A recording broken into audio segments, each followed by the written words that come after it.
Well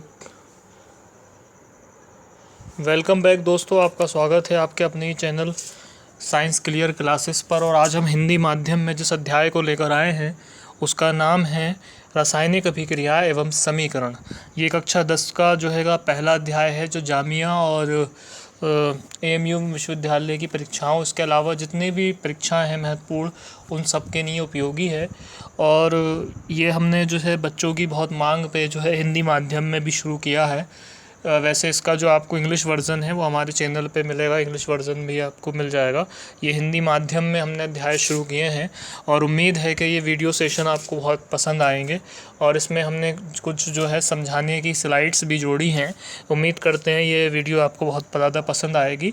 तो जो हमारे पुराने मित्र हैं, जो पुराने लोग देख रहे हैं इसको, वो इसको ज़्यादा से ज़्यादा शेयर करें। और जो नए लोग हैं या नए व्यूवर्स हैं हमारे, वो इसको ज़्यादा से ज़्यादा सब्सक्राइब कर दे, जिन्होंने हमारा चैनल अभी तक सब्सक्राइब नहीं किया है। इसके साथ साथ हमें जो है केमिस्ट्री की थोड़ी सी रूपरेखा समझनी है। केमिस्ट्री या रसायन विज्ञान जिसे कहा जाता है, उसका ये पहला चैप्टर है। केमिस्ट्री का मतलब होता है मिस्ट्री। ये कीमिया शब्द से बना था। इसका मतलब होता है रहस्य या ज्ञान, यानी ऐसी चीज़ें जिनको हम रहस्यों से जानते हैं, रहस्य को जानते हैं। जैसे किसी ने बोला कि मुझे बुखार है, आपने क्या किया, उसको छू के बता दिया कि उसको बुखार है। लेकिन यदि अगर वो कहे कि आप उसके पेट में दर्द है, तो ऐसा कोई भी पैरामीटर नहीं है जिससे आप उसको दर्द को नाप सको। तो इस तरीके से जो आपको सामने से नहीं दिखाई दे सकता, छू के नहीं दिखाई दे सकता, उसे का ही नाम रसायन विज्ञान या केमिस्ट्री है। और केमिस्ट्री में जो रासायनिक अभिक्रिया है या रासायनिक समीकरण है, वो आपको हमें समझना है। देखिए, दुनिया में परिवर्तन होते रहते हैं। परिवर्तन जो है दुनिया का नियम है। परिवर्तन दो प्रकार के होते हैं, एक भौतिक परिवर्तन, एक रसायन परिवर्तन। मैं आपको दोनों के उदाहरण बताऊंगा। जैसे आपके पास पानी था, आपने फ्रीज कर दिया उसको और जमा के बर्फ़ बना ली, तो ये क्या हुआ, पानी का बर्फ़ में परिवर्तन हो गया। लेकिन अगर आपने सोचा कि अब हम बर्फ़ को क्या करें, पानी में बदल दें, तो आपको बर्फ़ का जो पानी में है परिवर्तन, वो पानी बन गया। अब इसी तरीके से आपको दूध था आपके पास, आपने क्या करा, दूध से दही बना दिया। तो अब मैं आपसे अगर ये पूछूं कि दोनों परिवर्तन में से कौन सा परिवर्तन यानी हम बदल पाएंगे। जैसे पानी, हम आपने क्या किया था कि पहले पानी से बर्फ़ बना लिया था, तो अब आप बर्फ़ से पानी भी बना सकते हैं। लेकिन क्या आप दही से दूध बना सकते हैं? तो सिंपल सी परिभाषा होती है यहाँ पे, जो चीज़ें परिवर्तन के बाद पुरानी अवस्था में लौट जाती हैं उन्हें कहते हैं भौतिक परिवर्तन। और जिनमें अवस्थाएं पुराने अवस्थाओं में नहीं लौटती उन्हें कहते हैं रसायन परिवर्तन या रासायनिक परिवर्तन। ठीक है, उसी का क्रमबद्ध अध्ययन या क्रमबद्ध तरीके से उसे कॉपी पर लिखना रासायनिक समीकरण कहलाता है, रासायनिक अभिक्रिया कहलाता है, सॉरी। और उसको सिंबल के रूप में, प्रतीकों के रूप में दिखाना या शो करना, उसका क्या कहलाता है, वो समीकरण कहलाता है। तो समझेंगे आगे कि उसको क्या, किस तरीके से हम लेंगे। ठीक है, और इसके हम जो है क्वेश्चंस भी करेंगे।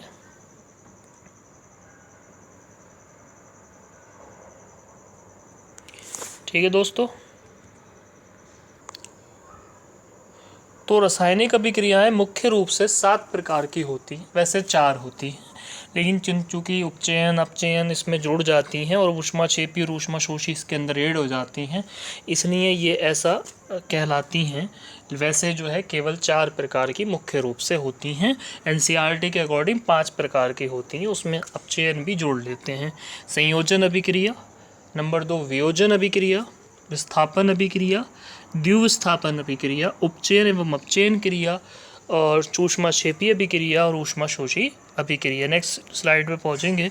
संयोजन अभिक्रिया वे अभिक्रियाएं, आप इसे आसान भाषा में पढ़िए, बाकी जो इस पे लिखा हुआ है आप इससे पढ़ सकते हैं। वे रासायनिक अभिक्रियाएं जिनमें 2 या 2 से अधिक अभिकारक पदार्थ जुड़कर एकल उत्पाद यानी एक उत्पाद का निर्माण करते हैं, संयोजन अभिक्रियाएं कहलाती हैं। बहुत आसान सा इसका एक एग्जाम्पल है, C+O2 = CO2। आप आसानी से एग्जाम्पल याद कर लीजिए। कार्बन को जब ऑक्सीजन की उपस्थिति में जला देंगे तो जो है वो क्या बना लेगा दोस्तों, वो CO2 बना लेगा। तो यहाँ पे 2 अभिकारक C+O2 थे और जुड़ के क्या बन गया, CO2। ठीक है, नेक्स्ट लेंगे स्लाइड। वियोजन, वियोजन संयोजन का उल्टा होता है, ऐसे याद रखिएगा। संयोजन में 2 को जोड़ के 1 बनाते हैं, यहाँ 1 तोड़ के 2 बना देते हैं, ठीक है। वे रासायनिक अभिक्रियाएं जिनमें एकल अभिकारक टूटकर 2 या 2 से अधिक उत्पाद बनाता है वियोजन या अपघटन अभिक्रिया कहलाती है। वियोजन अभिक्रिया 3 रूप से चलती हैं, यानी 3 चीज़ों से वो संगठित होती हैं, ताप से, ऊष्मा से, विद्युत धारा से, ठीक है। ऊष्मा के ज़रिए भी तोड़ा जा सकता है, जैसे CaCO3 को गर्म करेंगे आप तो CaO प्लस CO2 टूट जाएगा, ये आपको पहले वाले एग्जाम्पल में दिखाई देगा। CaCO3 ऊष्मा लगाएंगे, CaO बचेगा प्लस CO2 बचेगा, ठीक है, तो आप इसको देख लीजिएगा। दूसरा कह रहा है 2PbNO3 होल ट्वाइस, इसमें तापन दिया गया है, उसमें ऊष्मा दी गई है, इसके अलावा बिजली से या सूर्य के प्रकाश से 2AgCl को तोड़ के 2Ag प्लस Cl2 बना लिया जाता है। ये प्रश्न की जो स्लाइड्स है आप साइंस क्लियर क्लासेस पर पढ़ रहे हैं, और अगर आपको इसमें कोई समस्या है तो आप हमें कमेंट में लिखिए, चाहे किसी भी भाषा में लिखें, हिंदी इंग्लिश बाइलिंगुअल भाषा में लिखें। हम उसको जो है आपको जो क्वायरीज़ होगी, जो आपकी समस्या है उसका हल करेंगे और उसके लिए उत्तर बताएंगे कि क्या परेशानी है, और ज़्यादा से ज़्यादा लोग इस वीडियो को शेयर करें और देखें, ठीक है। तो नेक्स्ट लेंगे। उसके बाद तीसरी अभिक्रिया आती है विस्थापन अभिक्रिया। देखिए विस्थापन अभिक्रिया को आप ऐसे समझिए, किसी 2 में से 1 को तोड़िए और वो जो 1 तोड़ रहे हैं उसे अलग कर लीजिए, और जो नया है वो उसकी जगह लेने के लिए आ जाता है। जैसे एक बस चल रही थी, बस में सीट थी, सीट पे 2 लोग बैठे थे, एक नया व्यक्ति आता है तो पुराने वाले को उठा देता है, ये विस्थापन अभिक्रिया होती हैं। वे रासायनिक अभिक्रिया है जिनमें एक तत्व दूसरे तत्व को उसके यौगिक से अलग कर देता है, विस्थापन अभिक्रिया कहलाती है। पढ़ लीजिएगा आप, यहाँ से लिखा है इसमें, ठीक है। इसके बाद नेक्स्ट लेंगे द्विविस्थापन अभिक्रिया है। इसमें कुछ नहीं है, इसमें स्वैपिंग होती है, एक तरीके से अदला बदली होती है, यानी आपका एक यौगिक का जो 2 पदार्थ हैं, एक यौगिक के जो 2 पदार्थ हैं, तो पहला वाला दूसरे के पदार्थ से और दूसरा वाला पहले के पदार्थ से अभिक्रिया कर लेता है, जिससे द्विविस्थापन अभिक्रिया चलती रहती है। इन्होंने एग्जाम्पल भी दिया है, देखिए हमने एग्जाम्पल यहाँ लिया है, Na2SO4 aqueous BaCl2 equal to BaSO4 plus 2NaCl, यानी Na2 का जो SO4 था वो तो चला गया Ba के पास, और जो Cl था यहाँ का वो चला गया Na के पास, ठीक है। तो ये नेक्स्ट स्लाइड लेंगे हम। उपचयन और अपचयन बहुत आसान भाषा में समझिए, वे अभिक्रियाएं जिनमें ऑक्सीजन जुड़ जाती है, हाइड्रोजन निकल जाती है, उन्हें कहते हैं उपचयन अभिक्रियाएं, और जिनमें हाइड्रोजन जुड़ जाती है, ऑक्सीजन निकल जाती है, उन्हें कहते हैं अपचयन अभिक्रियाएं, ठीक है। मैं उम्मीद करता हूँ ये आपको समझ में आ गई होंगी। ऊष्माक्षेपी अभिक्रिया बहुत आसान है। जिन अभिक्रियाओं के निर्माण में ऊष्मा का उत्सर्जन होता है, यानी ऊर्जा निकल जाती है, उन्हें कहते हैं ऊष्माक्षेपी अभिक्रिया। जैसे किसी भी आप गैस को जलाएंगे तो क्या होगा, हीट निकलेगी, गैस से जो है दहन होगा, हीट निकलेगी, और वो हीट जो होगी, जो ऊष्मा होगी, इसी वजह से ये अभिक्रिया क्या कहलाएगी, ऊष्माक्षेपी अभिक्रिया। ऊष्माशोषी अभिक्रिया वे रासायनिक अभिक्रियाएं जिनमें ऊष्मा का अवशोषण होता है तथा सभी अभिक्रियाएं ऊष्माशोषी अभिक्रियाएं कहलाती हैं। 2Cu + O2 ताप जरिए, यानी जिन अभिक्रियाओं को कराने के लिए आपको ताप देने की आवश्यकता होती है, उन अभिक्रियाओं को क्या कहते हैं दोस्तों, उन अभिक्रियाओं को कहते हैं ऊष्माशोषी अभिक्रिया। उसके बाद हम नेक्स्ट स्लाइड लेंगे। संक्षारण बहुत आसानी से याद रखिए, जब कोई धातु किसी अम्ल क्षार या किसी नमी के कारण अपना जो ओरिजिनल टेक्सचर होता है, ओरिजिनल रंग होता है, उसे खो देती है तो उसको क्या कहते हैं, संक्षारण कहते हैं। चांदी काली पड़ती है, तांबा जो है हरा रंग का हो जाता है संक्षारण के बाद, और सोने पे संक्षारण नहीं होता, और जो आपका पीतल है वो काला पड़ता है, ठीक है।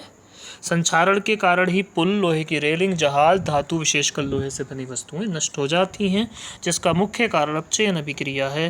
संक्षारण को पेंट करके रोका जा सकता है। उसके बाद नेक्स्ट आखिरी लेंगे, विकृत गंधिता।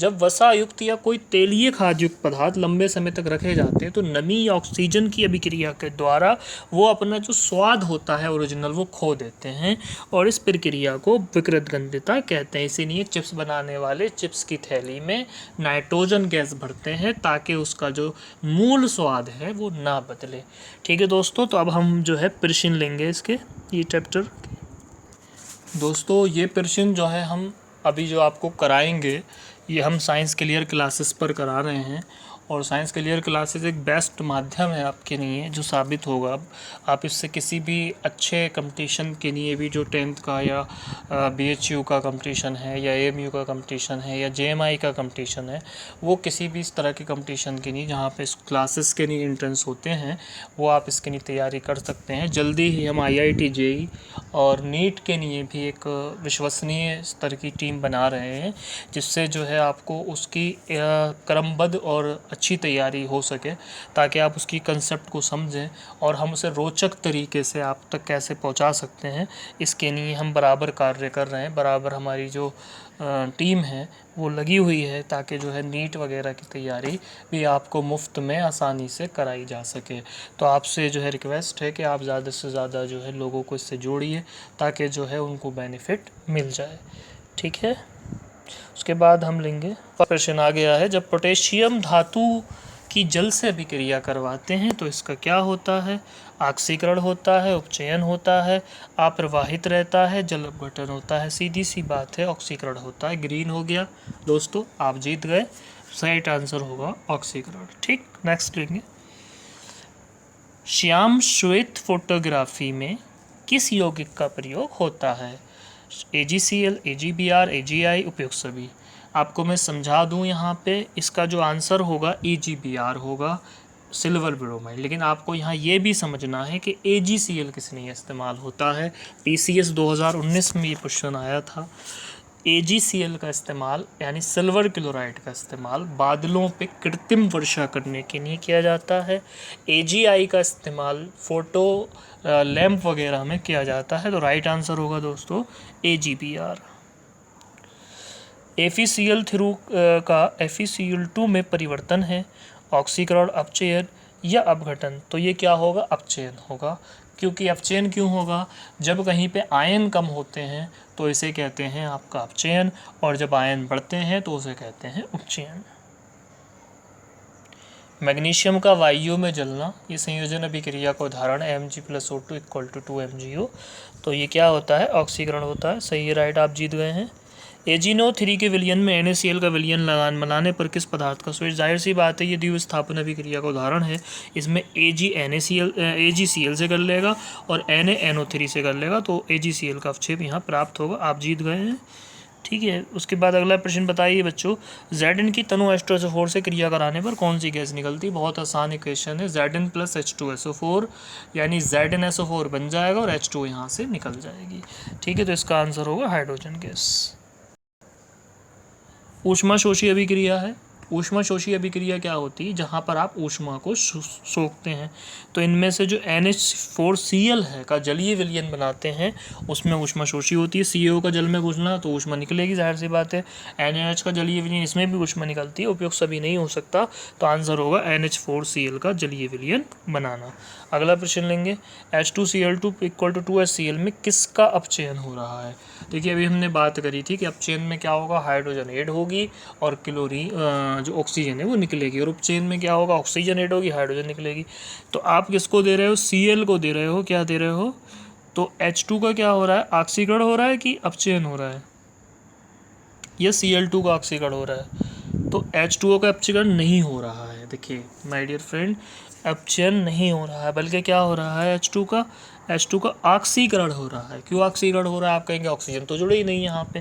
देखिए समझिए, ऑक्सीजन का जुड़ना या हाइड्रोजन का निकलना ही दो शर्तें हैं इसमें से। तो आप हाइड्रोजन क्या कर रहे हो?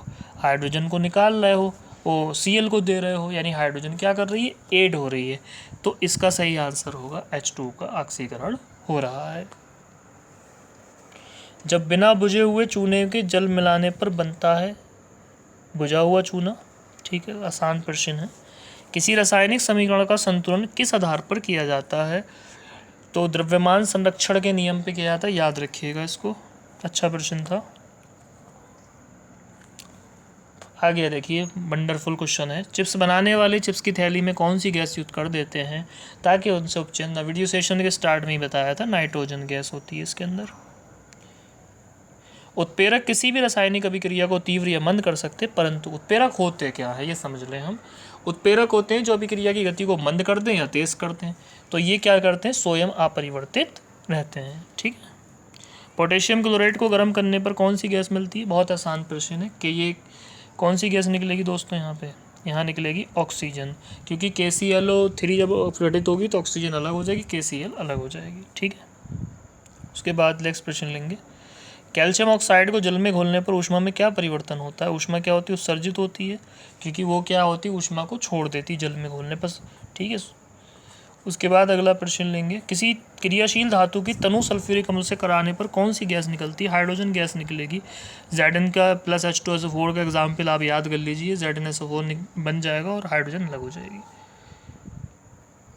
अगला प्रश्न लेंगे। कोयले का दहन किस प्रकार की अभिक्रिया है? जब C जलेगा यानी कार्बन जलेगा तो O2 मिक्स हो जाएगी, तो एक तो ये संयोजन हो गया और एक ही क्या हो गया, ऑक्सीकरण हो गया। ठीक है, अगला प्रश्न लेंगे। मैग्नीशियम रिबन को वायु में जलाने पर बनता है श्वेत मैग्नीशियम ऑक्साइड। बहुत आसान प्रश्न था मोगेम्बो। हमारे रंग का फेरस सल्फेट, हल्के रंग के फेरस सल्फेट के क्रिस्टलों को गर्म करने पर होगा, क्रिस्टल क्या होता है, श्वेत हो जाता है, क्योंकि इसका विस्थापन हो जाता है और अपना ही कलर छोड़ देता है। ठीक है, कॉपर से अधिक सक्रिय धातु है, ये उपयुक्त सभी धातुएं यानी आयरन, जिंक, मैग्नीशियम। इस प्रश्न को हल करने के लिए आपको विद्युत रासायनिक श्रेणी याद करनी चाहिए, और वो आप जब याद कर लेंगे तो ये सब कॉपर से आपको ऊपर मिलेंगी। ठीक है, अंतिम प्रश्न है। H2S प्लस BHR में 2HBr प्लस S किस पदार्थ का अपचयन हो रहा है? तो अपचयन किस पदार्थ का हो रहा है? यहाँ पे अपचयन हो रहा है यहाँ पे ब्रोमीन का। किसका हो रहा है अपचयन? ब्रोमीन का, क्योंकि ब्रोमीन में क्या हो रही है, हाइड्रोजन जुड़ रही है। तो ये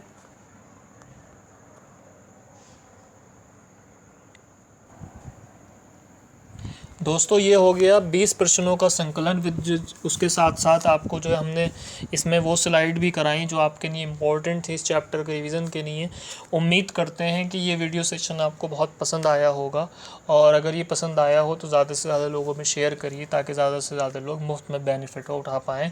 और अगर किसी भी सेशन में किसी भी प्रश्न में कन्फ्यूजन है, इसके सबके आंसर 100% ऑथेंटिक हैं इस ऐप के, और जितने भी आंसर हम आपको यहाँ प्लेटफॉर्म पे उपलब्ध करा रहे हैं 100% ऑथेंटिक है। फिर भी अगर कोई गलती हो जाती है तो हमें कमेंट में लिखिए और हमें सजेस्ट करिए कि हम किस तरीके से बेटर तरीके से आपको तैयारी करा सकते हैं। पूरी वीडियो देखने के लिए, पूरा सेशन में रहने के लिए धन्यवाद।